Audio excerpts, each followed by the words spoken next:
22 de julio de 2008, 6:00 AM. Cientos de gimadores bloquean las puertas de hierro de la Hacienda San José del Refugio.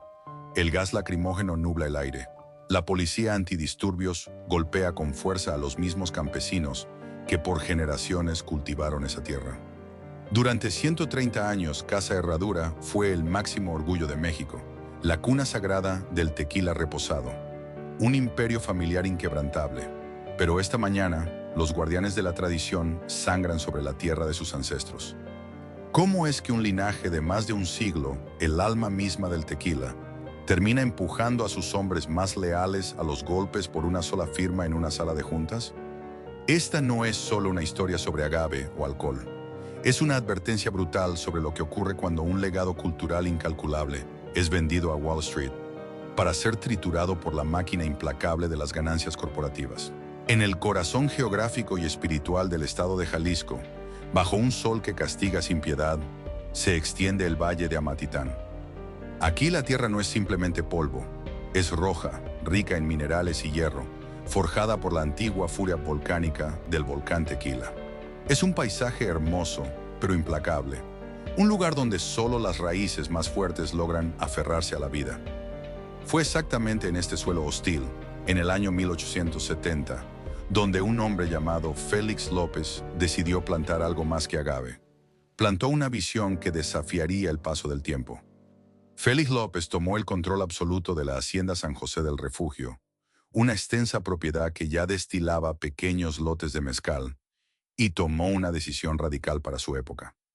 Mientras otros productores comenzaban a buscar atajos, mezclando azúcares de caña para abaratar los costos y aumentar el volumen, creando los infames tequilas mixtos, López se negó categóricamente.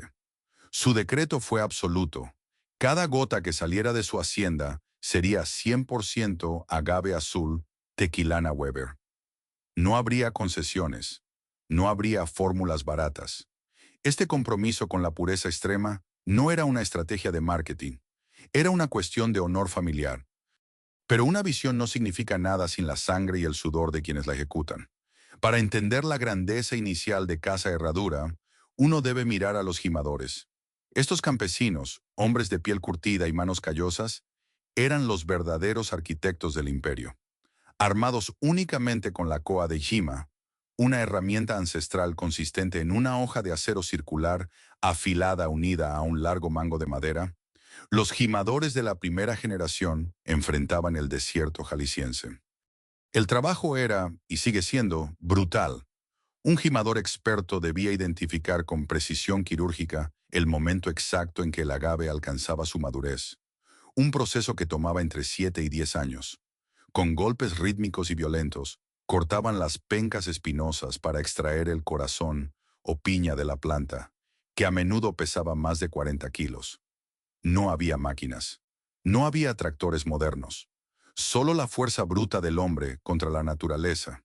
Generación tras generación, padres enseñaron a hijos el arte de la jima. Se forjó así un pacto sagrado y silencioso entre la familia dueña de la hacienda y los campesinos de Amatitán. La tierra les daba propósito y ellos le daban su vida. El proceso de producción en San José del Refugio era un ritual lento y meticuloso, casi religioso. Las piñas recolectadas no se hervían rápidamente en autoclaves industriales, como ocurriría décadas después en otras fábricas. En Herradura, se cocían lentamente en masivos hornos tradicionales de mampostería, hechos de piedra y arcilla, durante 96 horas. El dulce y espeso aroma del agave horneado impregnaba los muros de la hacienda, un olor a caramelo ahumado que se convirtió en la respiración misma del valle. Posteriormente, la fermentación se dejaba al capricho de la naturaleza. En lugar de inyectar levaduras químicas para acelerar el proceso, el jugo de agave reposaba en tinas abiertas, permitiendo que la levadura silvestre, transportada por el viento, junto con la brisa de los árboles frutales que rodeaban el patio, hicieran su trabajo a su propio ritmo. Era un método ineficiente, costoso y exasperantemente lento, y producía el mejor tequila del mundo. Sin embargo, la historia de México rara vez permite que la paz dure demasiado. El verdadero núcleo de esta familia no se probó en los años de abundancia, sino en los de fuego y plomo. En 1910, la Revolución Mexicana estalló con una violencia incontenible. A lo largo y ancho del país, ejércitos rebeldes y bandidos saquearon, quemaron y expropiaron innumerables haciendas. Los terratenientes eran vistos como los enemigos supremos del pueblo. Las destilerías competidoras fueron reducidas a cenizas. Pero milagrosamente, las puertas de San José del Refugio nunca cayeron. ¿La razón? Los propios trabajadores. La lealtad que la familia había cultivado con sus gimadores y obreros era tan profunda que los empleados formaron un escudo humano y estratégico alrededor de la propiedad. Ocultaron las barricas de tequila en cuevas secretas. Protegieron los campos de agave de los saqueadores y mantuvieron la producción viva en la clandestinidad. Los amos y los peones, unidos por el amor a la misma tierra, sobrevivieron juntos al colapso del país. La prueba de fuego continuó en la década de 1920 con la Guerra Cristera, un sangriento conflicto armado entre el gobierno mexicano y las milicias católicas. Jalisco fue el epicentro de la masacre.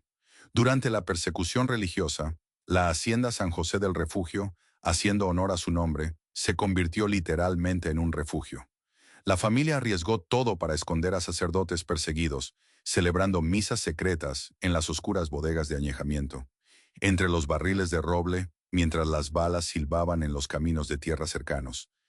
Para cuando el mundo entró en la segunda mitad del siglo XX, Casa Herradura ya no era simplemente una destilería.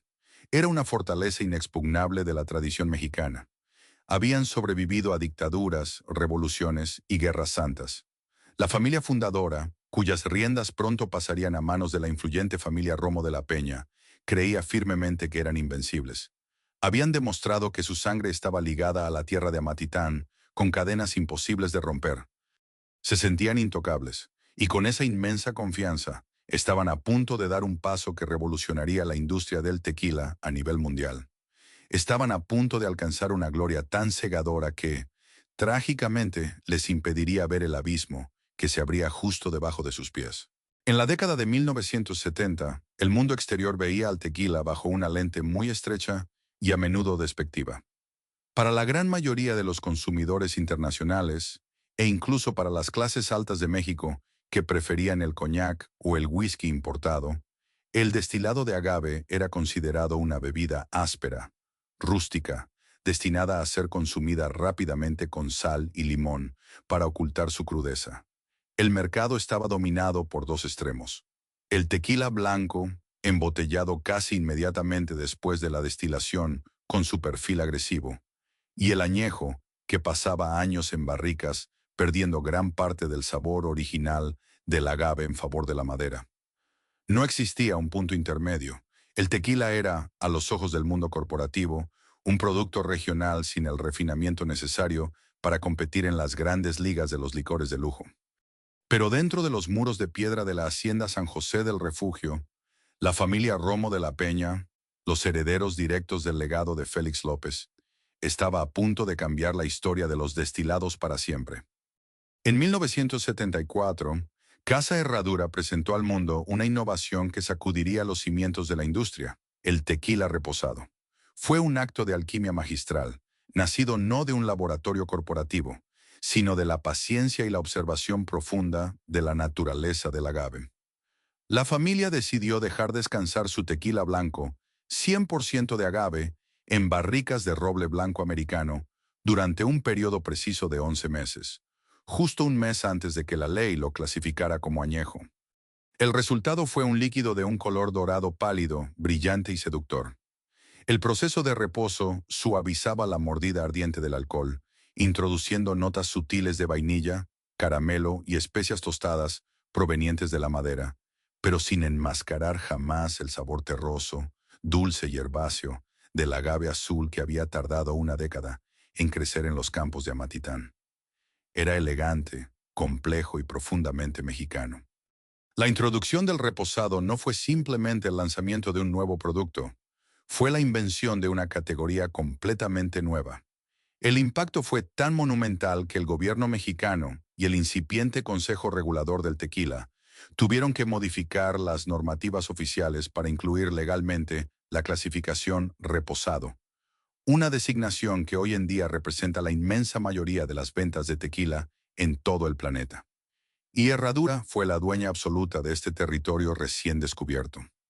Bajo la férrea pero protectora dirección de la matriarca Gabriela de la Peña, y posteriormente de sus hijos, la empresa entró en su era dorada. Los años 80 y 90 fueron testigos de una explosión sin precedentes en el prestigio de la marca. Casa Herradura dejó de ser el secreto mejor guardado de Jalisco para convertirse en el estándar de oro internacional. Sus botellas, con la icónica herradura de la suerte, apuntando hacia abajo para derramar la fortuna, comenzaron a aparecer en los clubes más exclusivos de Los Ángeles, Nueva York, Madrid y Londres. Figuras de Hollywood, diplomáticos y la élite global adoptaron a Herradura como su bebida de elección. A pesar de esta expansión vertiginosa, la familia Romo de la Peña se mantuvo obstinadamente fiel a sus principios. Mientras sus rivales más cercanos en el pueblo de Tequila adoptaban rápidamente la producción de tequilas mixtos, diluyendo sus destilados con hasta un 49% de azúcares de caña para abaratar costos y saturar el mercado estadounidense con bebidas baratas para coctelería, Herradura se negó a ceder un solo milímetro. La orden desde la cúpula familiar era inquebrantable, 100% agave, fermentación natural, sin atajos. Preferían limitar su volumen de producción antes que comprometer la pureza de su legado. Esta filosofía intransigente cimentó un orgullo inmenso dentro de la hacienda.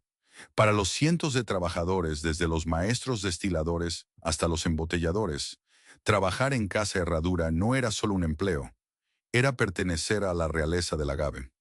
La estructura laboral mantenía un modelo paternalista, característico de las antiguas haciendas mexicanas.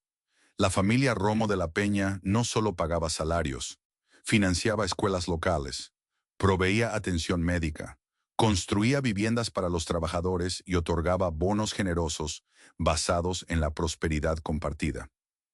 En Amatitán, un empleo en herradura era un tesoro que se heredaba de padres a hijos.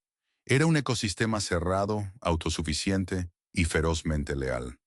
En su punto más alto, a finales de la década de 1990, Casa Herradura producía millones de litros anuales, monopolizando el mercado de tequilas ultra premium. Eran los reyes indiscutibles. Habían demostrado que una empresa familiar, anclada en tradiciones centenarias y métodos artesanales, podía dominar un mercado global. Se sentían invulnerables en su fortaleza de piedra en Amatitán. Pero en el implacable mundo de los negocios, el éxito masivo y la pureza son una combinación peligrosa. Al demostrar que el tequila premium podía ser un negocio multimillonario, con un atractivo global asombroso, los Romo de la Peña inadvertidamente encendieron un faro que iluminó su hacienda en los radares de los gigantes más despiadados de la industria mundial. Mientras la familia celebraba su época dorada, brindando con su legendario reposado, al otro lado de la frontera, en las gélidas salas de juntas de los conglomerados de licores más grandes del mundo, ejecutivos armados con proyecciones de mercado y capital infinito comenzaban a trazar mapas. La revolución del reposado había puesto a Casa Herradura en la cima del mundo, pero también le había puesto un blanco en la espalda. Los tiburones habían olido la sangre y el aislamiento protector del valle de Amatitán estaba a punto de ser destrozado por la fuerza imparable de la globalización. El 1 de enero de 1994, mientras los fuegos artificiales iluminaban el cielo para celebrar un nuevo año, un documento silencioso pero monumental entró en vigor, el Tratado de Libre Comercio de América del Norte, conocido como TLCAN. Para los economistas en la Ciudad de México y Washington, fue el amanecer de una nueva era de prosperidad, un puente dorado que unía los mercados de Canadá, Estados Unidos y México. Pero para la hacienda San José del Refugio, oculta en el valle de Amatitán, ese tratado fue el sonido distante de una tormenta de categoría 5. El aislamiento protector que había blindado a Casa Herradura durante más de un siglo acababa de ser aniquilado. Con las fronteras comerciales abiertas de par en par, la industria del tequila experimentó una metamorfosis brutal. El licor de agave, antes considerado una curiosidad regional, se convirtió repentinamente en el destilado de mayor crecimiento en el mercado estadounidense. Esta explosión de demanda atrajo la mirada depredadora de los gigantes corporativos mundiales. Las multinacionales de licores, con sede en Londres, París y Nueva York, comenzaron a inyectar miles de millones de dólares en Jalisco, no para preservar la cultura, sino para industrializarla a una escala aterradora. Los competidores históricos de Herradura, como José Cuervo y Sausa, abrazaron esta nueva revolución industrial con los brazos abiertos. Para satisfacer la insaciable sed del extranjero, desmantelaron sus viejos hornos de mampostería y adoptaron tecnologías que parecían sacadas de una refinería de petróleo. Introdujeron los difusores, gigantescas máquinas de extracción química que funcionaban como microondas industriales. Un difusor podía triturar el agave crudo y extraer sus almidones usando agua a alta presión y ácido sulfúrico en cuestión de horas, eliminando por completo la necesidad de cocer las piñas durante días. El proceso de fermentación, que en Herradura dependía de las levaduras silvestres traídas por el viento, fue reemplazado en otras fábricas por levaduras químicas aceleradas cultivadas en laboratorios, reduciendo el tiempo de semanas a apenas 24 horas. Frente a esta avalancha de eficiencia despiadada, Casa Herradura parecía un dinosaurio aferrándose a un meteorito. Mientras sus rivales inundaban el mundo con millones de cajas de tequila mixto, producido a una fracción del costo, la familia Romo de la Peña se mantenía obstinadamente firme. Seguían cociendo sus piñas durante 96 horas. Seguían fermentando al aire libre. Seguían exigiendo que cada botella fuera 100% agave. Pero la naturaleza tiene una forma cruel de castigar a quienes no se adaptan. A finales de la década de 1990 y principios de los 2000, una plaga devastadora y una helada inusual golpearon los campos de Jalisco. El suministro de agave colapsó. El precio por kilo de la planta, que históricamente costaba unos pocos centavos, se disparó astronómicamente, superando los 15 pesos por kilo. Para los productores industriales que mezclaban su tequila con azúcar de caña, el golpe fue manejable. Pero para Herradura, cuyo único ingrediente era el agave puro, la crisis fue catastrófica. Producir cada gota de su tequila premium se convirtió en una hemorragia financiera masiva. El costo de mantener su honor estaba a punto de llevarlos a la quiebra. Las presiones externas y la crisis del agave pronto cruzaron los gruesos muros de piedra de la hacienda y se filtraron en el lugar más vulnerable de cualquier imperio, la sala de juntas de la familia. Durante generaciones, los Romo de la Peña habían operado bajo un consenso patriarcal irrompible. Eran los guardianes de un legado sagrado.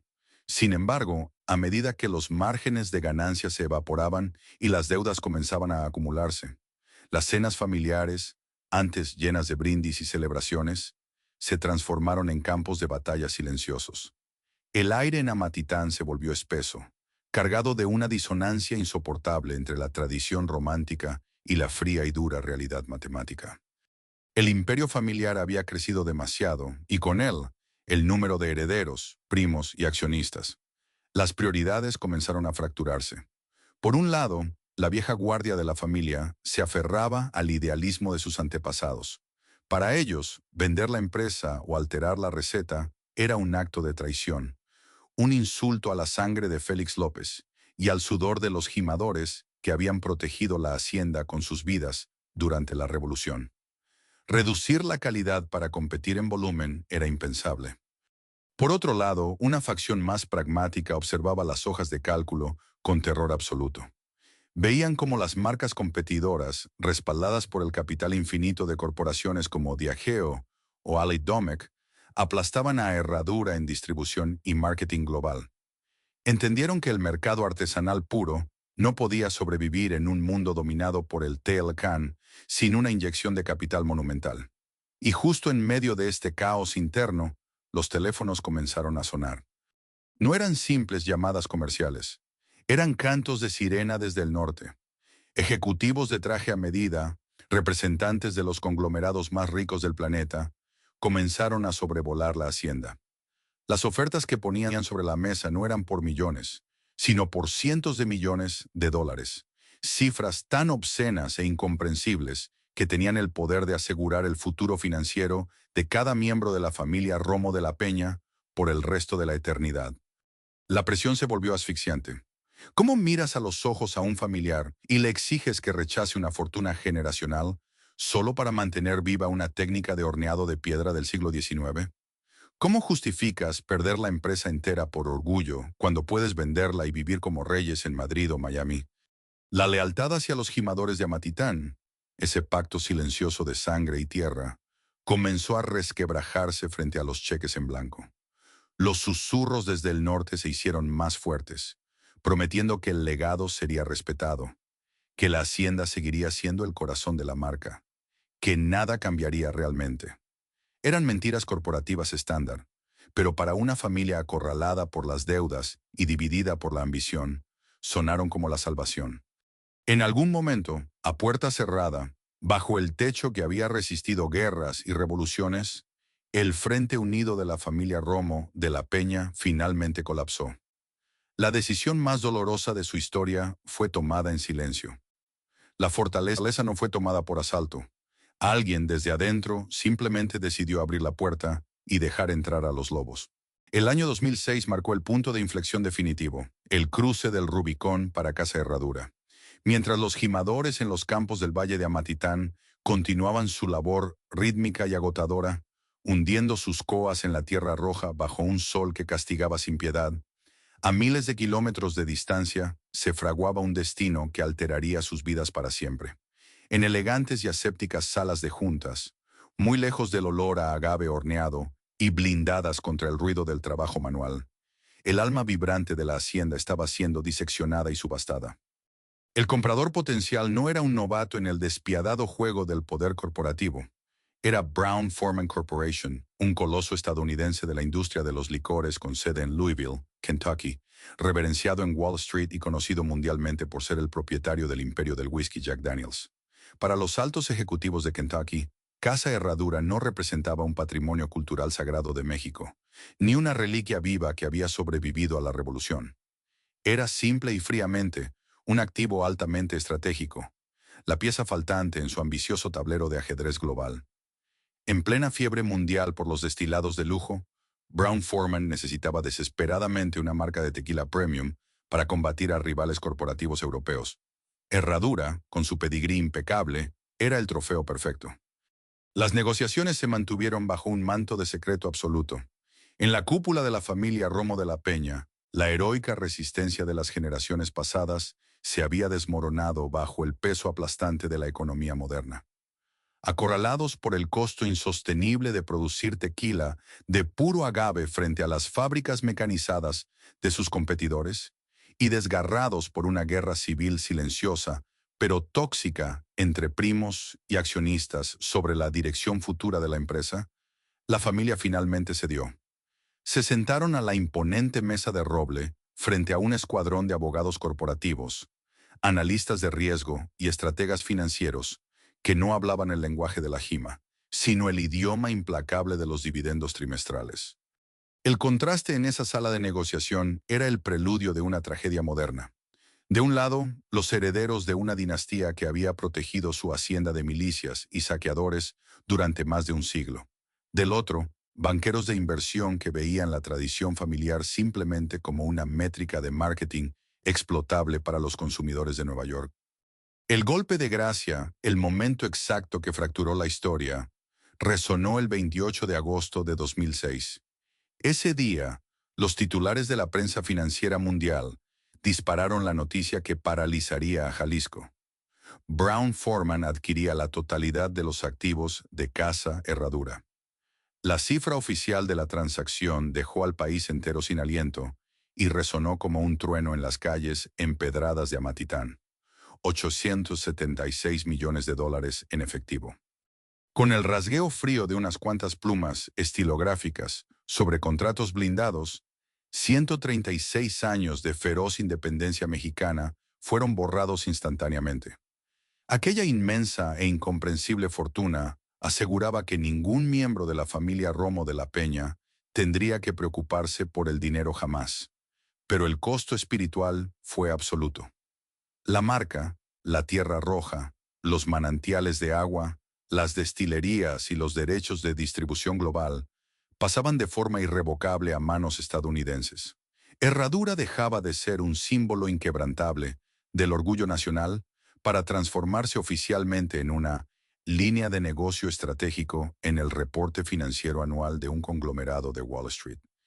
La noticia no cayó sobre el pueblo de Amatitán como el anuncio de una inyección de capital salvadora, sino con la pesadez y el silencio lúgubre de un funeral. Para los cientos de trabajadores de la Hacienda San José del Refugio, la venta fue un shock tectónico. Durante múltiples generaciones, su lealtad no había estado anclada a una entidad corporativa, sino a la familia fundadora, a un pacto místico de sangre y tierra que trascendía cualquier contrato laboral moderno. Ahora, al despertar tras el estallido de la noticia, descubrieron que eran propiedad de una corporación extranjera sin rostro.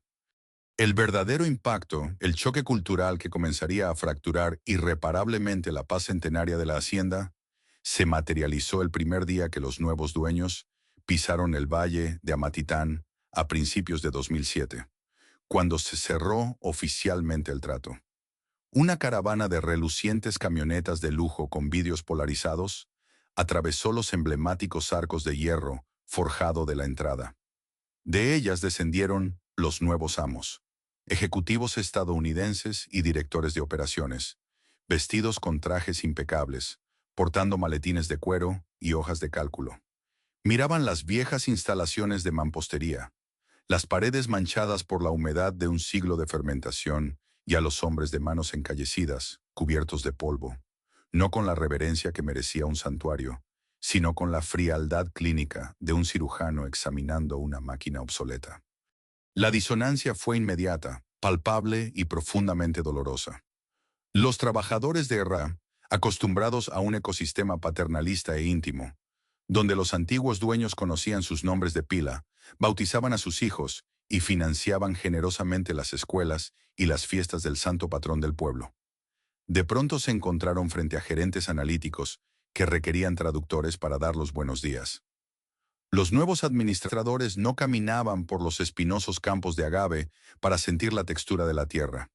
Se encerraban herméticamente en oficinas recién remodeladas para proyectar gráficos de barras, calcular márgenes operativos y auditar los tiempos de inactividad de la fuerza laboral.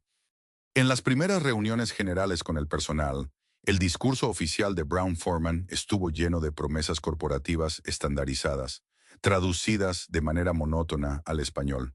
Hablaron de sinergia, eficiencia global, crecimiento exponencial y un supuesto respeto absoluto por la rica herencia mexicana.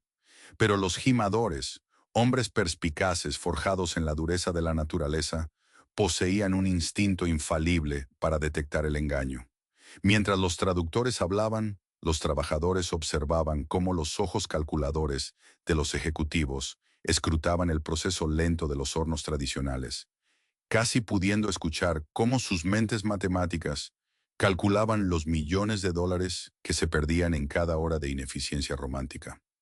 Para los hombres de traje de Kentucky, el método ancestral de herradura no era un arte invaluable que debía ser protegido bajo cristal.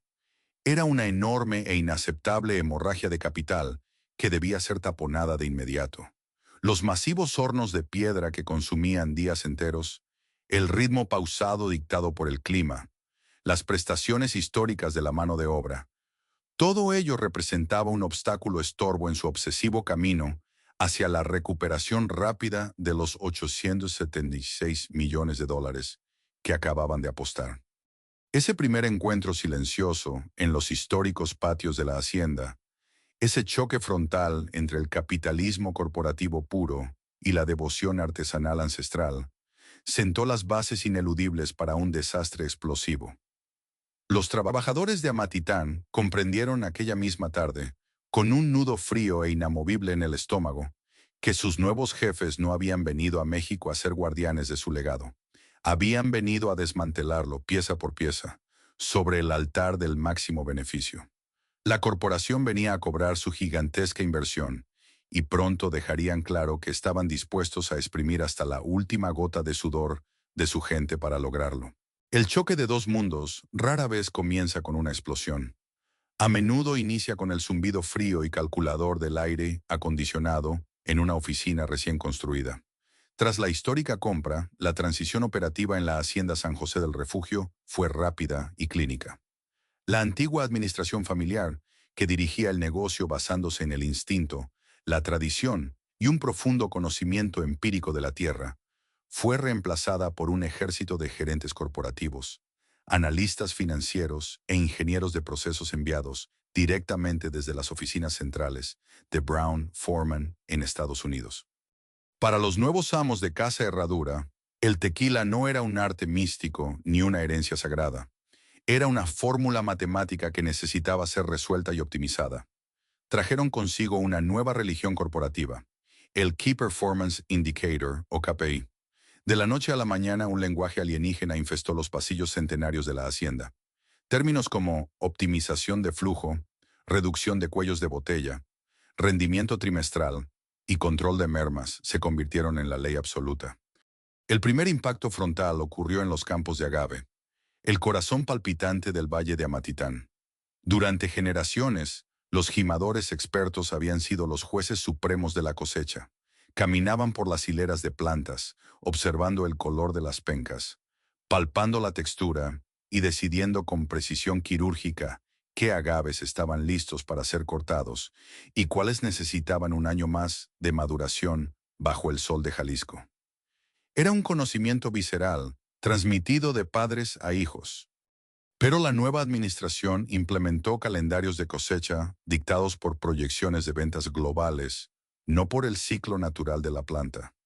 Agrónomos armados con tabletas electrónicas y hojas de cálculo en Excel comenzaron a ordenar la shima de campos enteros simplemente porque el sistema exigía un cierto volumen de materia prima para cumplir con la cuota del mes, sin importar si las piñas habían alcanzado su punto máximo de dulzor.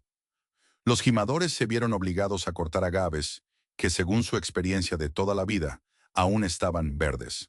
Sentían que estaban mutilando la tierra, pero las órdenes desde las oficinas refrigeradas eran inapelables. La fricción se intensificó dentro de la fábrica. Los ejecutivos estadounidenses observaban los masivos hornos de mampostería, donde las piñas se cocían lentamente durante 96 horas, y no veían un proceso artesanal que otorgaba un sabor inigualable. Veían un desastre logístico y una hemorragia de tiempo de producción. Aunque las normativas del Consejo Regulador del Tequila y el peso de la marca les impedían cambiar drásticamente al uso de difusores químicos, la presión por acelerar cada paso intermedio fue aplastante. Se impusieron cronómetros. Se midieron los tiempos de descanso.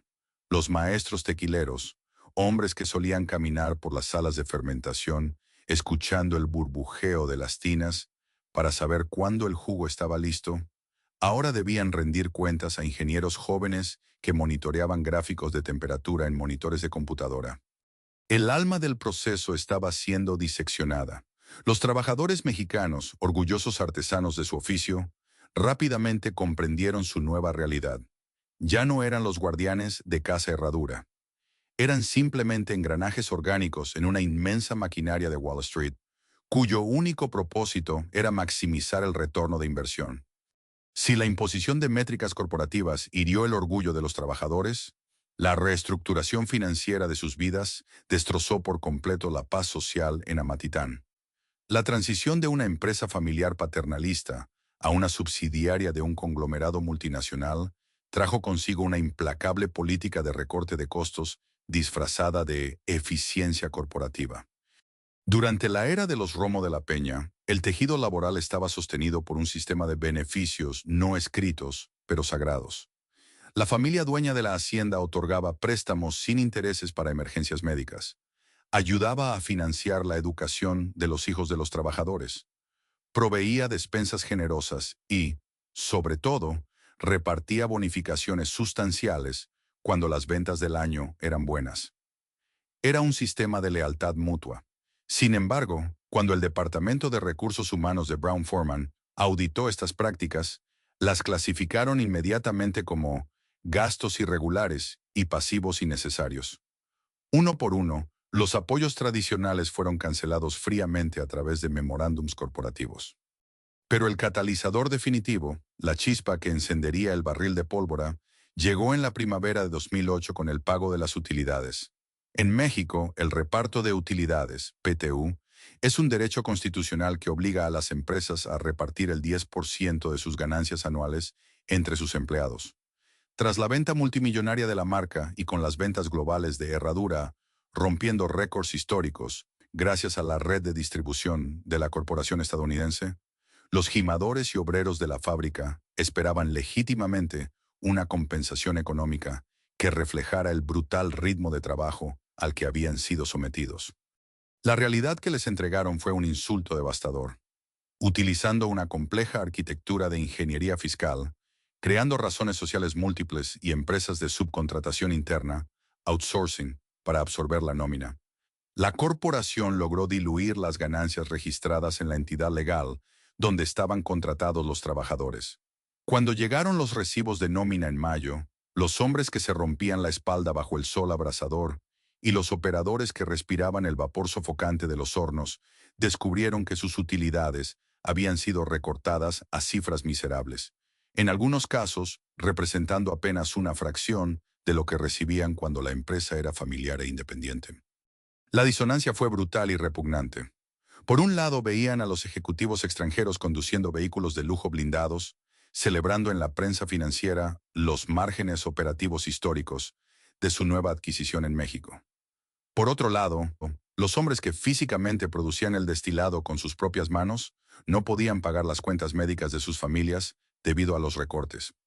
El resentimiento comenzó a fermentar, más rápido y más amargo que cualquier lote de agave. En los campos de tierra roja, entre los golpes rítmicos y violentos de las coas, las conversaciones ya no trataban sobre la cosecha, trataban sobre la traición, trataban sobre la indignidad de ser tratados como bestias de carga en su propia tierra, por hombres que ni siquiera hablaban su idioma. La paciencia del campesino y obrero mexicano es legendaria y profunda, forjada a través de siglos de resistencia. Pero los gerentes de hojas de cálculo de Kentucky no entendieron la lección más básica de la historia de México. Cuando esa paciencia finalmente se quiebra, la tierra tiembla. La maquinaria corporativa había presionado demasiado, y en las sombras del valle de Amatitán, una tormenta de rabia pura y desesperada estaba a punto de desatarse. El calor del verano en Jalisco tiene una forma particular de asfixiar, pero en julio de 2008 el aire en el valle de Amatitán no pesaba por la humedad, sino por una furia contenida que estaba a punto de estallar. La chispa que se había encendido en mayo con la mutilación del reparto de utilidades había recorrido silenciosamente los campos de agave y los pasillos de la destilería. Ya no había espacio para el diálogo corporativo, ni para memorándums traducidos. Para los gimadores y obreros de Casa Herradura, el insulto financiero había cruzado una línea sagrada, la de la dignidad. La mañana del 22 de julio de 2008 no comenzó con el sonido rítmico de las coas cortando las pencas de agave, ni con el rugido sordo de los hornos de mampostería. Comenzó con un silencio antinatural. Antes del amanecer, en lugar de dirigirse a sus estaciones de trabajo, aproximadamente 400 trabajadores, hombres con rostros curtidos por el sol, manos callosas y uniformes manchados de tierra roja y sudor, se congregaron frente a las imponentes puertas principales de la Hacienda San José del Refugio. No era una simple protesta, era un bloqueo total. Los gimadores cruzaron camionetas y tractores en los accesos. Usaron sus propios cuerpos para formar una barrera humana impenetrable. Las exigencias eran claras, nacidas de la desesperación y de un sentido de justicia inquebrantable. Exigían la destitución de los gerentes que habían orquestado el fraude fiscal de sus utilidades, la reinstalación de los compañeros que habían sido despedidos injustificadamente como represalia por quejarse, y el pago justo y transparente de los bonos que legalmente les correspondían por las ganancias récord de Brown-Forman. La imagen era profundamente disonante. Las puertas de hierro forjado que durante más de un siglo habían estado abiertas para recibir a la comunidad, ahora estaban cerradas y custodiadas por los mismos hombres que habían construido el imperio. Adentro de la fortaleza de piedra, los ejecutivos estadounidenses y la nueva gerencia observaban desde las ventanas de sus oficinas refrigeradas. En lugar de salir a dialogar, en lugar de intentar comprender la profundidad de la herida que habían infligido en el tejido social del pueblo, optaron por el manual corporativo de crisis, aislamiento total. El corporativo se negó rotundamente a entablar cualquier tipo de negociación con la turba. Exigieron a través de voceros que los trabajadores despejaran las entradas inmediatamente y regresaran a la línea de producción, amenazando con despidos masivos. Pero los directivos subestimaron gravemente la resolución de los campesinos mexicanos. Para los gimadores, esto ya no se trataba de una disputa laboral estándar regida por las leyes del libre mercado. Se trataba de la defensa de su tierra, de su sangre y del respeto que sus abuelos habían ganado en esas mismas instalaciones. Conforme el sol se elevaba, calcinando el asfalto y elevando la temperatura de los ánimos, el plantón se fortaleció. Las esposas y los hijos de los trabajadores llegaron desde el pueblo de Amatitán trayendo agua, comida y apoyo moral. La huelga se convirtió en una resistencia comunitaria. Parecía que, por un breve momento, el pueblo había reclamado el control de su herencia. Sin embargo, en las oficinas centrales, los ejecutivos ya habían tomado una decisión. No iban a permitir que una huelga de campesinos detuviera una maquinaria de 876 millones de dólares. Si los dólares y las amenazas legales no podían mover a los gimadores, utilizarían la fuerza del Estado. El rugido de los motores rompió la tensión de la tarde. No eran los camiones de carga de la destilería, sino decenas de patrullas y vehículos blindados de la Policía Estatal de Jalisco y las fuerzas antimotines, convocados por la gerencia de la empresa para restablecer el orden y la propiedad privada. Cientos de elementos equipados con escudos tácticos, cascos, macanas y lanzagranadas de gas lacrimógeno descendieron rápidamente, formando una línea de asalto frente a los trabajadores desarmados. La confrontación que siguió es, hasta el día de hoy, una cicatriz abierta en la memoria de Amatitán.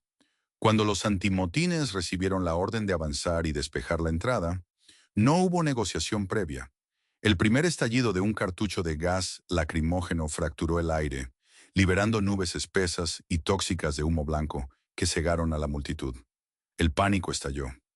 Hombres que habían pasado toda su vida trabajando la tierra bajo el sol abrasador, ahora tosían violentamente, con los ojos ardiendo y los pulmones asfixiados. La fuerza policial arremetió con una brutalidad calculada. Los escudos golpearon los cuerpos de los manifestantes. Las macanas de madera y polímero se estrellaron contra las espaldas y cabezas de los gimadores. Algunos trabajadores intentaron defenderse, lanzando piedras y devolviendo las latas de gas hirviendo, impulsados por una rabia impotente. Pero la superioridad táctica y numérica de las autoridades estatales era abrumadora. Fue en ese preciso instante, en medio del caos, el humo y los gritos, cuando la verdadera tragedia de Casa Herradura cristalizó en una imagen insoportable. Allí estaban los agricultores mexicanos, los herederos directos de los hombres que habían protegido la hacienda de los saqueadores durante la Revolución de 1910, siendo apaleados y sometidos en su propia tierra, frente a las puertas que sus ancestros habían construido. Y todo este derramamiento de sangre estaba ocurriendo bajo la mirada atenta y protegida de una corporación extranjera.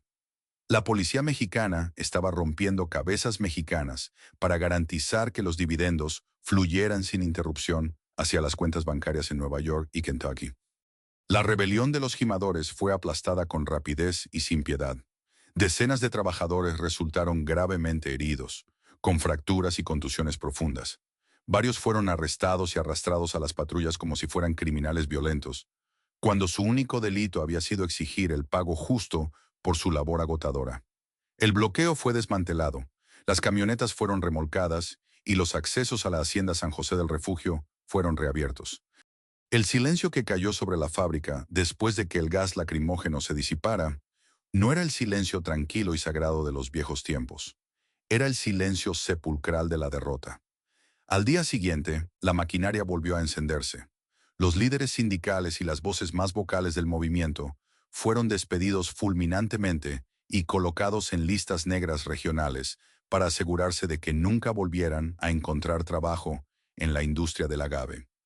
El mensaje corporativo había sido entregado con una claridad escalofriante.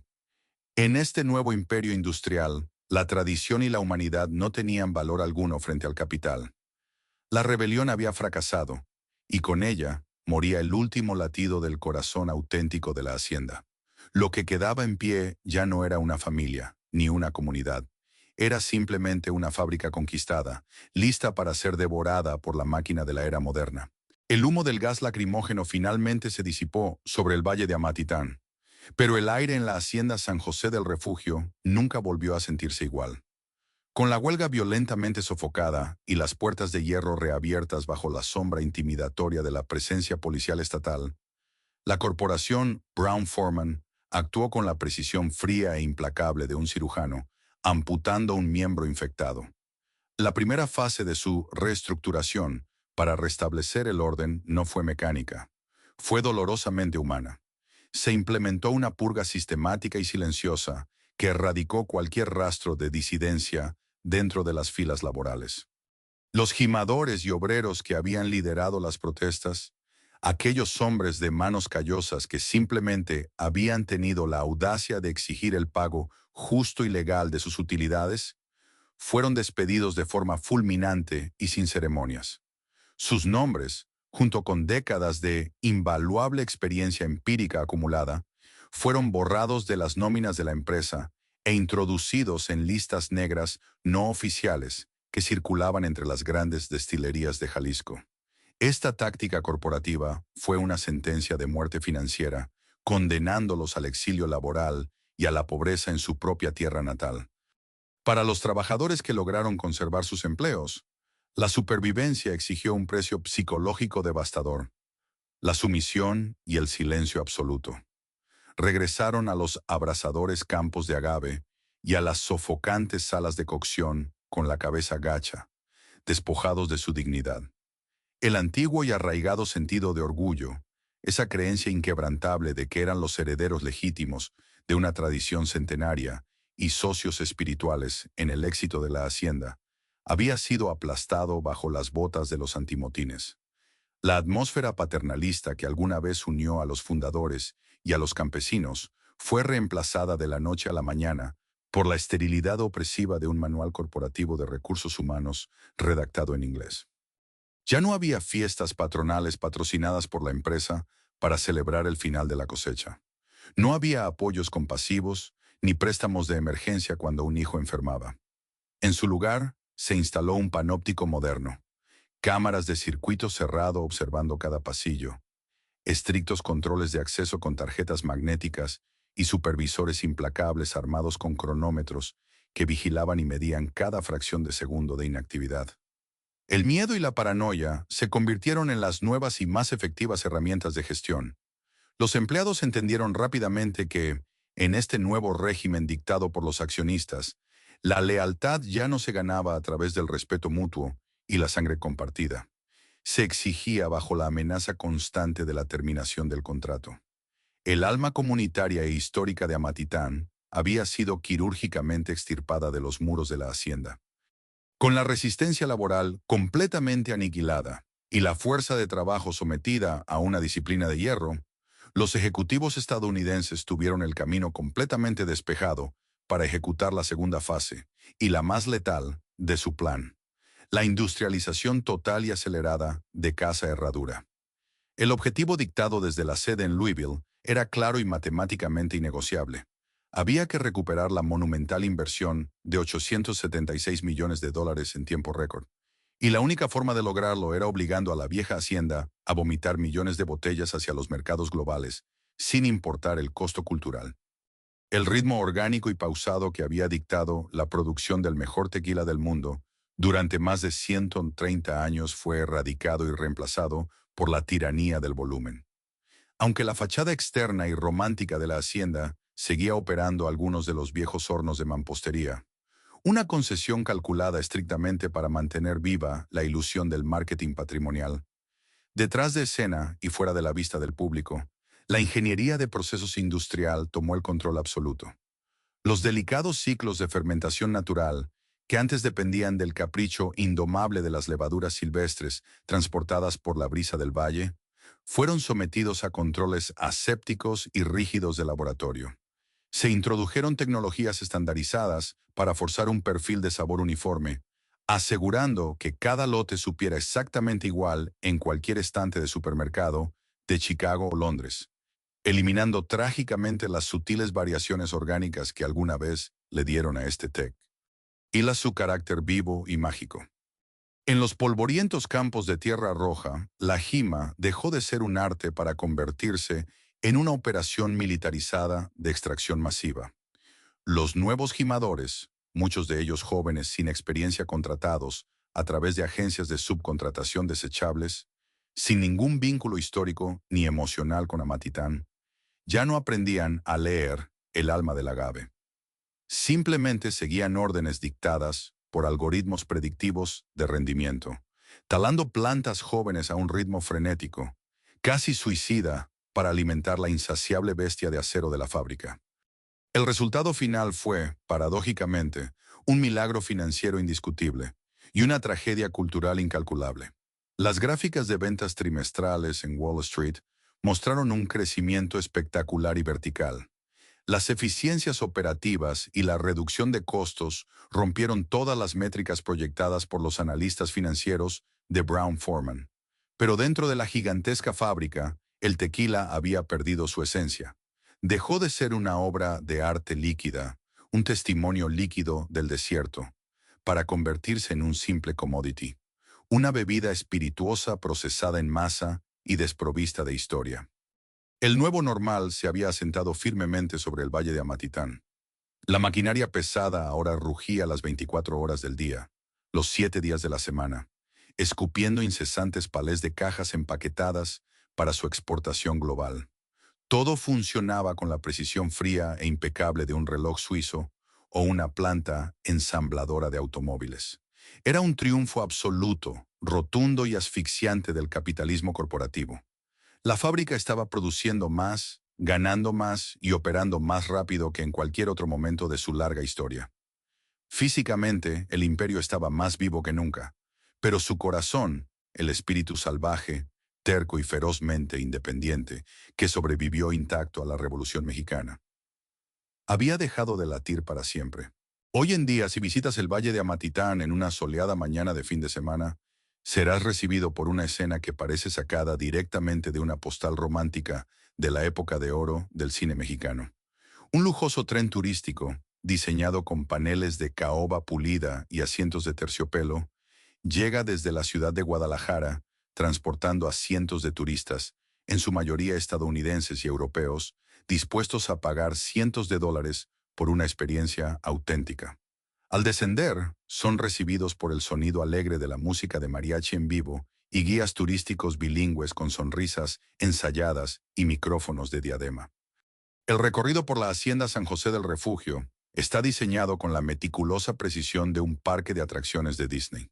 A los visitantes se les conduce a través de patios empedrados inmaculados, bordeados por árboles frutales y muros de piedra volcánica recién restaurados. En los campos de exhibición, ubicados estratégicamente cerca de la entrada, hombres vestidos con impecables uniformes blancos, de manta tradicional y sombreros de paja realizan demostraciones de jima. Manejan la coa con movimientos coreografiados, posando pacientemente para las cámaras de los teléfonos móviles y las redes sociales de los turistas. Sin embargo, las manos de estos jimadores rara vez están callosas. Muchos de ellos son actores pagados por el departamento de marketing, contratados para interpretar el papel de un campesino que ya no existe en la nómina real de la empresa.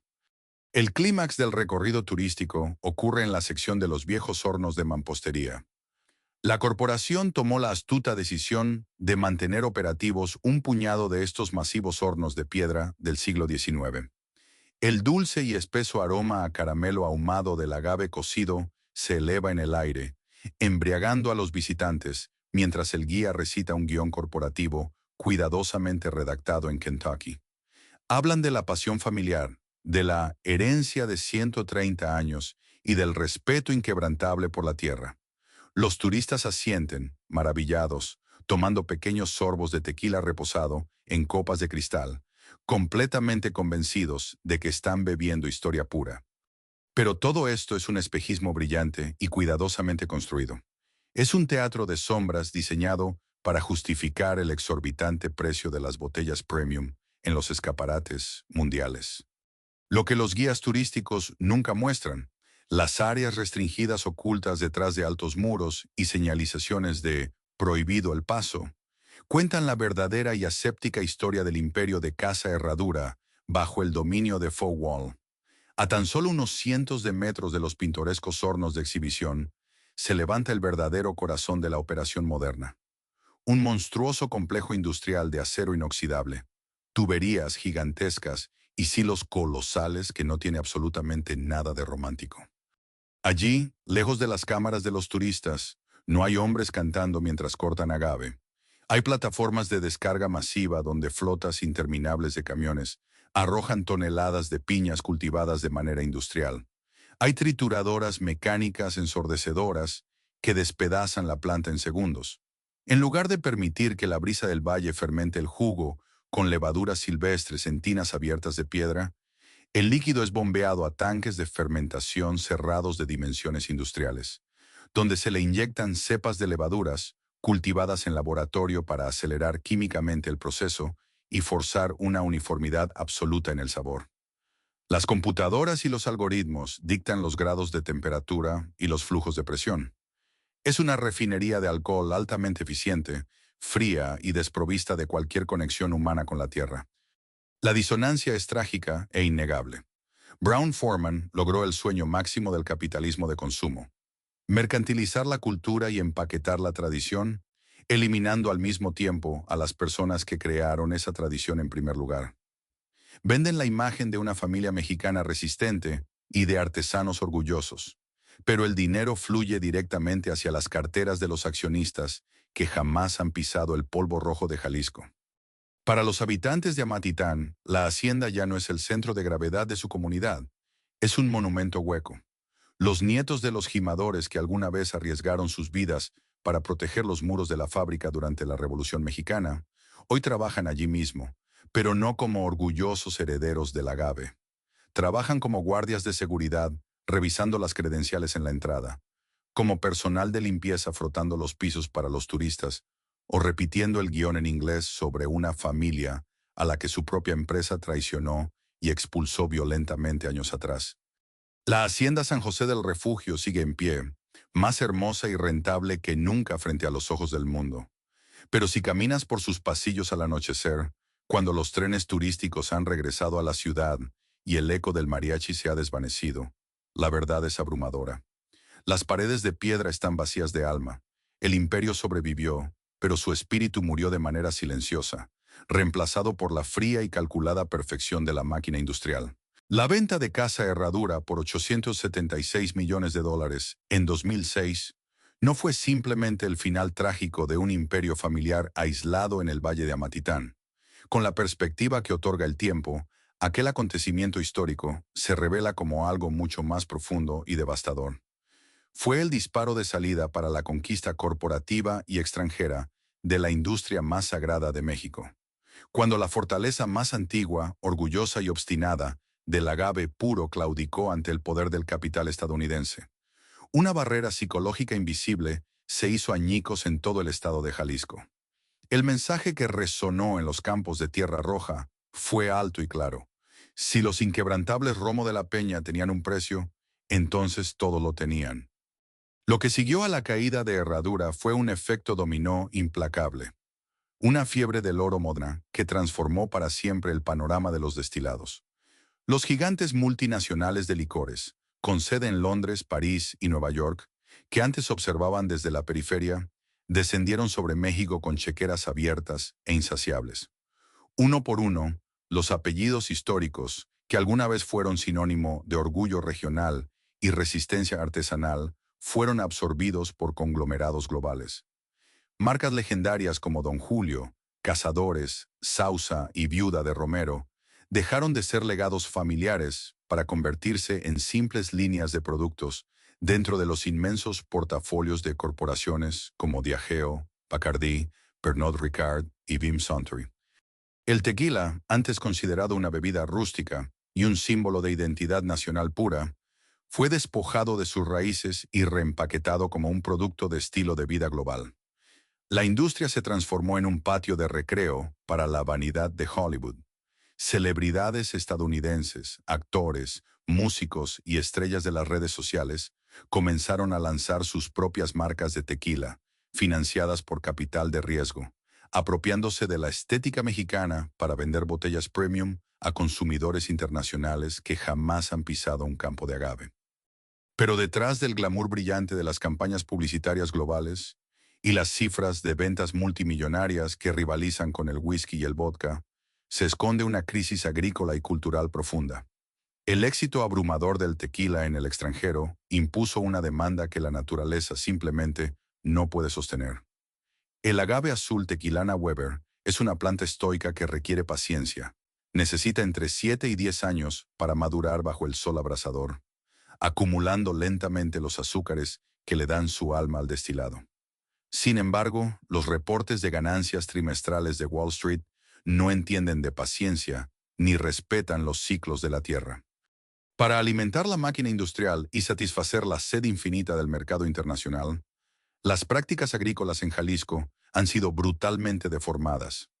Se introdujeron fertilizantes químicos agresivos y pesticidas para acelerar el crecimiento, degradando la rica tierra roja de la región.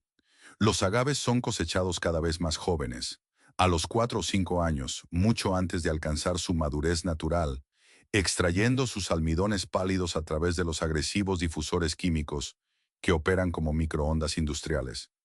La diversidad genética de la planta ha sido sacrificada en favor de la clonación masiva, creando monocultivos vulnerables a plagas devastadoras. El ecosistema entero está siendo exprimido hasta el límite de la asfixia. Y en el centro de esta tragedia ecológica se encuentra la figura cada vez más marginada del gimador. Aquel campesino orgulloso que alguna vez fue el arquitecto respetado del tequila, hoy ha sido reducido a la base más baja de la cadena alimenticia corporativa.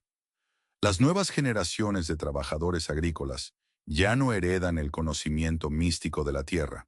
Son contratados a través de agencias de subcontratación temporal, pagados a destajo, sin beneficios, sin lealtad y sin esperanza de movilidad social. Cortan agaves inmaduros a un ritmo frenético y peligroso, simplemente tratando de sobrevivir en una industria que genera miles de millones de dólares, pero que deja solo centavos en las manos de quienes sangran en el campo. La paradoja del éxito global del tequila es abrumadora y dolorosa. Sobre el papel y en las hojas de cálculo, la industria está en su edad de oro absoluta. Nunca se ha producido tanto tequila, nunca se ha vendido tan caro y nunca ha tenido tanta aceptación global. El mexicanismo se exporta con un éxito sin precedentes, pero el líquido dentro de la inmensa mayoría de esas elegantes botellas comerciales ha perdido su alma. Se ha convertido en un fantasma, una sombra química de lo que alguna vez fue el espíritu libre del desierto.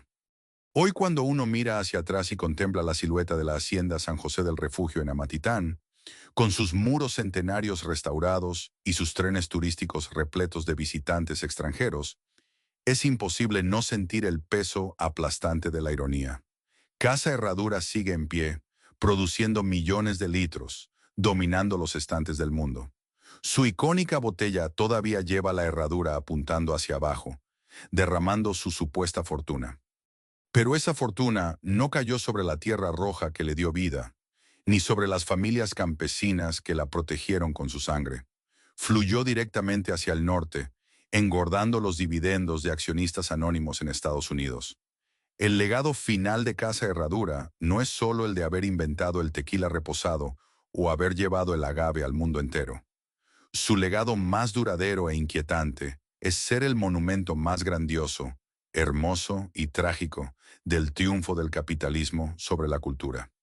Es una lápida dorada que marca el final de la era de los artesanos independientes. Una advertencia eterna de que cuando un país decide ponerle precio a su alma, tarde o temprano, alguien con suficiente dinero vendrá a comprarla. La historia de la caída cultural de Casa Herradura no es un caso aislado ni un mero accidente corporativo. Es un espejo oscuro en el que se refleja el destino de innumerables industrias tradicionales alrededor del mundo. Nos enseña una lección brutal incómoda y absolutamente necesaria sobre la anatomía del hipercapitalismo moderno.